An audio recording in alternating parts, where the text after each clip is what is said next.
Varicose వ్యాధితో బాధపడుతున్నారంట. తక్కువ ఖర్చుతో ట్రీట్మెంట్ కావాలి అనుకుంటే ఎవిస్ హాస్పిటల్ని సంప్రదించండి. నమస్తే అండి. ఇప్పటిదాకా మనం వార్తల్లో చూస్తూనే ఉన్నాము. మిజైల్స్ మన మీదకి ఎలా దాడి చేస్తూ వచ్చాయో దాన్ని మనం గాల్లోనే ఎలా తుదముట్టించామో. కానీ ఇక్కడ ఇండియన్ మెగాస్టార్ ఇంకొకటి ఉంది, దాని గురించి మనం ప్రత్యేకంగా మాట్లాడుకోవాలి. సైలెంట్గా దాని పని చేసుకుంటూ పోతుంది. మనం ఇంతకు ముందు నుంచి కూడా విన్నాం, గర్వంగా చెప్పుకుంటూ వచ్చాం. మన దగ్గర ఏముంది అంటే ఐఎన్ఎస్ విక్రాంత్ ఉంది అని. ఇప్పుడు దాని పని మొదలు పెట్టింది. దాని గురించి మనం మాట్లాడితే వాళ్ళ మనతో ఉన్నారు పొలిటికల్ అనలిస్ట్ చంద్ర శ్రీనివాస్ గారు. నమస్తే సార్. నమస్కారం అండి. ఆఖరికి ఇది రంగంలో దిగింది ఐఎన్ఎస్ విక్రాంత్. మీ టైటిల్ బాగా పెట్టారు. ఇండస్ట్రీలో, సినిమా ఇండస్ట్రీలో మకటం లేని మహారాజు, ఎదురులేని వ్యక్తిగా మెగాస్టార్ ఉన్నట్టుగా నిజంగా ఐఎన్ఎస్ విక్రాంత్ శత్రు దుర్భేద్య దుర్గం సముద్రంలో, సముద్ర అంతర్భాగాల్లో. దానికి దాదాపు 45,000 మెట్రిక్ టన్నులు ఉంటుంది. అది దాన్ని ఒకేసారి దాంతోపాటు 30 యుద్ధ విమానాలు కూడా దాంట్లో తీసుకెళ్ళిపోవచ్చు, అక్కడి నుంచి ప్రయోగించవచ్చు. ఆల్రెడీ వాళ్ళకి తెలియదు, పాకిస్తాన్కి తెలియకుండానే వారం కిందవే మనం మోహరించాం అరేబియా సముద్రంలో. అంటే మనం చూసుకోండి మనం ఏ విధంగా ఉన్నాము. అది దాదాపు 800 కిలోమీటర్ల ఇదిలో మొత్తం పేల్చేయచ్చు. 800 కిలోమీటర్లు సముద్రంలో నుంచి. కాబట్టి ఆల్రెడీ స్టార్ట్ చేసి కరాచీ పోర్ట్ను కూడా ధ్వంసం చేశారు. విజువల్స్ చాలా ఉన్నాయి. పోర్ట్ మొత్తం కంప్లీట్ నిర్వేరింది. దిగుమతులు అన్న పోర్టు కరాచీ చాలా కీలకమైంది.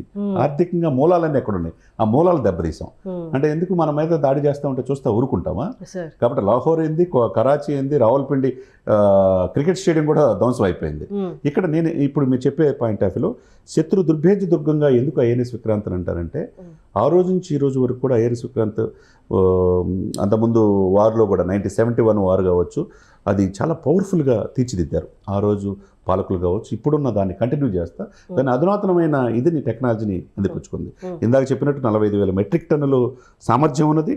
దాదాపు 262 మీటర్ల పొడవు, 262 మీటర్ల పొడవు ఉంటుంది. సముద్రంలో అంత ఉందంటే దీన్ని అర్థం చేసుకోవచ్చు. దాంతోపాటు 26 యుద్ధ విమానాలు క్యారీ చేసుకోవచ్చు, ఫైటర్ జెట్స్ చేసుకోవచ్చు. 26 ఒకేసారి 30 MiG-29K విమానాలను కూడా అక్కడి నుంచి అవతల దాడి చేయొచ్చు. అది ఒకేసారి వదిలేరంటే పాకిస్తాన్ ఉండదు. కాబట్టి ఒక్కొక్కటి వదులుతా ఇప్పుడు వాళ్ళ యొక్క ఆర్థిక మూలాలు ఏదైతే ముందు సింధు జలాలు ఆపేసామో, వాళ్ళకు మూలాలు తాగడానికి నీళ్ళు కూడా లేవు. వాటర్ బాటిల్ 100 రూపాయల పరిస్థితి, బ్రెడ్ కొనుక్కోవాలి 20 రూపాయల బ్రెడ్ 120 రూపాయలు, టమాటాలు 15 రూపాయల నుంచి 100 రూపాయలు కొనుక్కుంటున్నారు. అంటే ఆ పరిస్థితి ఎందుకు వచ్చింది? మీకు సింధు జలాలు అంటే మీరు శాంతికామకంగా ఉంటాం, అది ఆపలేరు అనుకున్నారు. ఫస్ట్ దెబ్బ అక్కడ కొట్టారు. ఆపరేషన్ సింధూర్ అని చెప్పేసి నెక్స్ట్ దెబ్బ కొట్టారు. ఇకపోతే ఐఎన్ఎస్ విక్రాంత్లో అక్కడ మీరు చెప్పినట్టు మిగ్ విమానాలు కావచ్చు, బ్రహ్మోస్ కావచ్చు, తర్వాత యుద్ధ విమానాలు కావచ్చు, దీంతో విక్రాంత్తో పాటు క్యారీ చేయడానికి అవకాశం ఉంది. ఎందుకంటే 262 మీటర్లు అంటే ఎన్ని పెట్టుకోవచ్చు మనం చూసుకోవచ్చు. కాబట్టి ఇది మీరు ఇందా చెప్పినట్టు S-400 ఏ విధంగా వాళ్ళ తునాతునకులు చేసిందో పైనుంచి భూమి మీద నుంచి ఆకాశము, నింగి, నేల, అంతే కదా. ఈ మూడిట్లో మనకు ఎదురే లేదని చెప్పి దీన్ని బట్టి అర్థం చేస్తాం. త్రివిధ దళాలు, ఎయిర్ ఫోర్స్ కావచ్చు, నేవల్ కావచ్చు, సముద్రం జలాల్లో మాత్రం ఐఎన్ఎస్ విక్రాంత్ అనేది చుట్టుపక్కల ఏ దేశాలు కూడా లేని శక్తి సామర్థ్యాలు మనకున్నదనమాట. సముద్రం నుంచే అవతల దేశాలని లేపేసే శక్తి సామర్థ్యం దీంట్లో కీలకంగా నిన్న ఈ పాత్ర పోషించింది. ఏ నోటి నుంచి చూసినా ఐఎన్ఎస్ విక్రాంత్ అని చెప్పి చెప్తున్నారనమాట. కాబట్టి ఆ దేశానికి చుట్టుపక్కల పాకిస్తానే కాకుండా పాకిస్తాన్లోని ఉగ్రవాద ప్రేరేపిత దేశాలు కూడా భయపడే పరిస్థితి భారతదేశంతో పెట్టుకుంటే ఏంటి అనేది, ఇంత సంపత్తి ఉందా, ఇంత సైనిక సంపత్తి ఉందా. ఒక సరే ఫ్లైట్స్ అంటారు, రష్యన్ టెక్నాలజీ, ఇజ్రాయెల్ టెక్నాలజీతో వాడుతున్నారు, విమానాలు అనుకున్నారు, అవి ఓకే అనుకున్నారు. కట్ చేస్తే సముద్రం అంటే ఏది కూడా నింగిలో, నేలలో, సముద్రాల్లో ఏ విధంగా చూసుకున్నా భారతదేశానికి తిరిగే లేదనేది ఈ ఆపరేషన్ సింధూర్ అనేది నిరూపిస్తుంది అనమాట. Amazing sir. మనం వాళ్ళ భూభాగం మీదకి వెళ్లకుండా, మన భూభాగాన్ని టచ్ చేయకుండా S-400 అలాగే నీటిలో మన కరాచీకి దగ్గరికి వెళ్ళింది లేదు. దూరం నుండే, ఎంతో దూరం నుండే కరాచీని అసలు నామరూపాలు చేయకుండా చేసాం. ఇదంతా ఎందుకు? వాళ్ళు కరాచీ పోర్టే కదండి, 12 నౌకలను కూడా ధ్వంసం చేసాం. తునాతులకులు అయిపోయి ముక్కలు అయిపోయింది. అంత పవర్ఫుల్ అనమాట ఐఎన్ఎస్ విక్రాంత్. నిన్న నైట్ తెలిసిపోయింది వాళ్ళకి వాళ్ళు ఏందనేది. అందుకని 1971 పునరావృతం అయింది. మనం ఆ రోజు తర్వాత ఇప్పుడు చాలా సంవత్సరాల తర్వాత ఈ వాతావరణం చూస్తున్నాం. అప్పుడు దేశం కాదు, ఇప్పుడు 10 శక్తి సామర్థ్యాలు భారతదేశానికి సైన్యానికి తోడైనవి.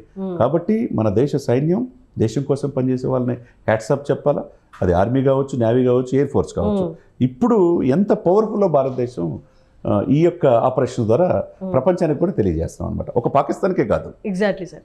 సార్ ఇలాంటి సందర్భంలో పాకిస్తాన్ లాంటి ఎకనామికల్లీ వీక్ కంట్రీ అసలు రిస్క్ చేయలేదు ఏ మాత్రం. ఇప్పుడున్న వారికి ముందు మీరు షేర్ మార్కెట్ కూడా చూడండి ఎంత ఉన్నదో ఎంత పడిపోయిందో, మరీ దారుణమైన ఎంతవరకు 50 సంవత్సరాల చరిత్రలో పడిన విధంగా షేర్ మార్కెట్ పడిపోయింది. మన భారతదేశం పడిపోయిందంటే పడలేదు చూడండి, పెరిగింది. అంటే ఏంటి, భారతదేశం నమ్మకం, ప్రజలకి నమ్మకం, షేర్ మార్కెట్లో భారతదేశం ఏదైనా చేయగలుగుతానే ఇది నమ్మకం ఉంది, ఈ సైన్యం మీద నమ్మకం ఉంది. కాబట్టి మన గ్రాఫ్ అలానే ఉంది, వాళ్ళ గ్రాఫ్ పూర్తిగా అధపాతాళానికి వెళ్ళిపోయింది.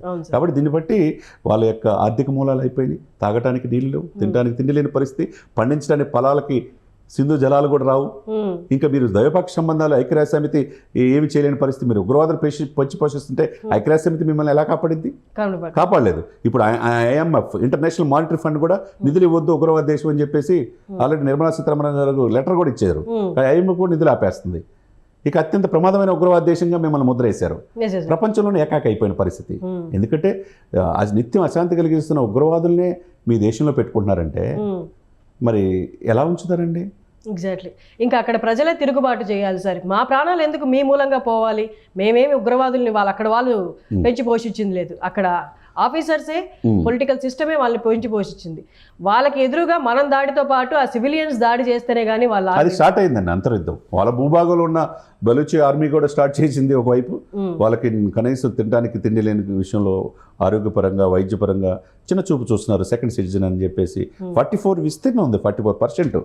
మన 1947 ఆగస్టు 10 విడిపోయిన తర్వాత అత్యంత పెద్దది ప్రాంతం బలూచిస్తాన్, కానీ వాళ్ళని చిన్న చూపు చూస్తున్నారు, వాళ్ళు ఎదగకుండా చేస్తారని ఆ కసితో 75 సంవత్సరాల పోరాటం మేడం. ఇదే అదునుగా వాళ్ళు పెట్టారు.